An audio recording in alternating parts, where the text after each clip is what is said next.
Hai, Assalamualaikum semua. Saya Dr. Ikram. Pada video kali ini, saya akan share dan kongsi dengan anda 5 risiko dan penyebab kenapa berlakunya acute gouty arthritis, dan saya akan ceritakan mengenai makanan yang elok dan apa yang perlu dipantang semasa kita menghidapi penyakit tersebut. Jom kita saksikan.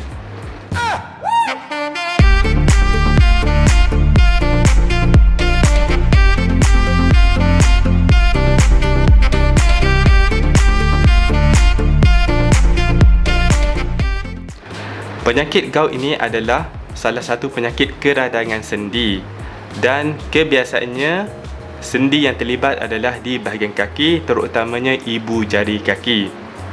Ia disebabkan oleh uric acid yang banyak di dalam badan kita, dan apabila uric acid dalam darah ini, dia akan berkumpul di spesifik sendi dan ia akan membentuk kristal uric. Oleh itu, bila kristal ini menampal dekat sendi tersebut, ia akan menyebabkan keradangan. Oleh itu, berlakunya radang di bahagian tersebut. Anda akan sakit, merah dekat bahagian tersebut, dan juga bahagian tersebut akan jadi bengkak. Untuk makluman semua, yang uric acid adalah salah satu produk metabolism daripada protein yang kaya dengan purin. Untuk itu, saya akan jelaskan nanti apa makanan yang high purin ataupun makanan yang kaya dengan purin untuk anda elakkan daripada terjadinya penyakit gout itu nanti. Ada 5 jenis risiko bagi penyakit acute gouty arthritis. Yang pertamanya mengenai umur dan jantina. Kebiasaannya, lelaki menghidapi penyakit ini jauh lebih banyak daripada golongan wanita. Bagi lelaki, 30 hingga 50 tahun adalah jangka masa waktu yang ramai mendapat penyakit tersebut.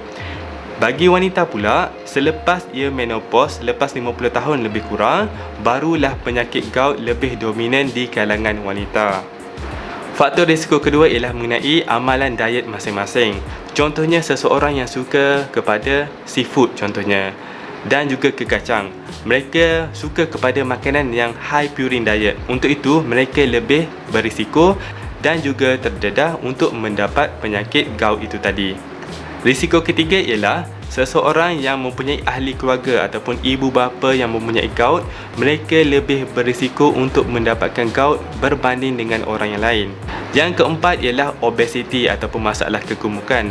Orang yang BMI dia lebih daripada 30 mempunyai risiko retention uric acid lagi banyak daripada golongan yang normal berat badan. Untuk itu, anda perlu cuba untuk kuruskan berat badan supaya risiko bagi mendapat penyakit gout dapat dikurangkan.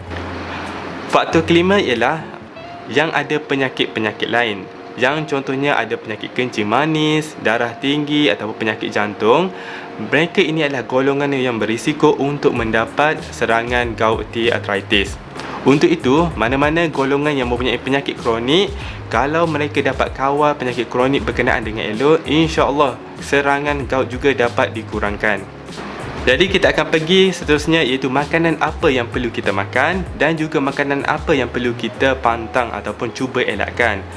Sebenarnya makanan ini terbahagi kepada 3 berdasarkan purin diet itu tadi. Saya bahagikan seperti jadual di sebelah. Kita ada low purin diet, moderate purin content dan juga high purin content.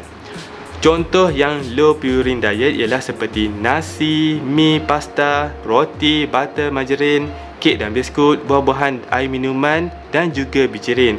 Kebiasaan yang low purin diet ini ialah yang jenis berkarbohidrat. Kalau yang moderate purin pula, iaitu seperti daging yang berwarna merah, ikan, ayam, itik dan juga sayur-sayuran seperti asparagus, kobis, cendawan dan sebagainya. Bagi high purin diet ini, anda perlu pastikan betul-betul, anda kena ingat betul-betul supaya risiko untuk serangan seterusnya akan berkurangan. Okey, bagi high purin ini adalah seperti seafood. Seafood tu maksudnya seperti shrimp, iaitu udang, sotong, kerang, shellfish dan juga seperti ikan. Contohnya ikan dalam tin, sardin ke, tuna ke ataupun mackerel. Yang high purin diet ini juga jenis kekacang. Contoh kekacang yang saya masukkan ialah seperti kacang putih, kacang soya, dal, sambal dan juga petai. Seterusnya ialah organ-organ dalaman seperti hati, yang jenis yang suka makan jantung, limpa dan sebagainya. Benda-benda ini semua adalah high purine diet yang boleh meningkatkan uric acid dalam badan kita. Contoh seterusnya yang high purine diet adalah seperti kambing yang daging yang berwarna merah. Bagi yang pernah terkena serangan gouty arthritis, saya harap anda semua take note mengenai diet tersebut supaya yang high purine diet ini tadi, yang high uric acid punya diet ini, cuba kurangkan betul-betul. Kalau boleh terus elakkan.